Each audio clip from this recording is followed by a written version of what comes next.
what's interesting about the NGP, it actually has fewer buttons, fewer physical buttons than the DualShock controller, right? But what we do have is the touchscreen, both front and rear. So we're trying to incorporate that in a lot of unique ways, because there's a lot of ideas of how touch can be incorporated, or how 6-axis or tilt, you know. And it's just, you know, for us, it's a matter of getting that feature in there and just trying it, playing it over and over and saying, does this really work?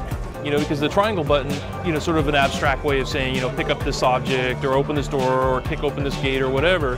And now being able to touch it, actually, you know, run up to it, touch the thing you're going to interact with, and have there be gameplay built into that. That's what got the design team excited.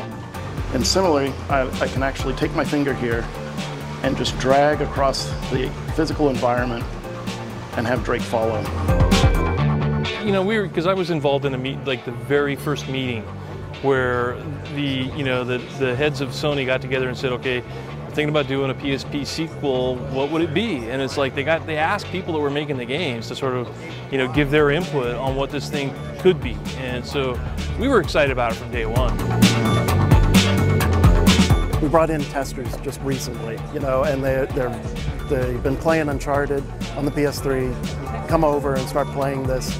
And you can see them start moving over to the touch and start using that more. So the ability to like integrate 2-stick motion with touch, with 6-axis, and having it just feel, as long as it feels natural, as long as it's fun, frankly, I think players are going to like it. And just keep in mind that what you're seeing right now is our first generation NGP engine.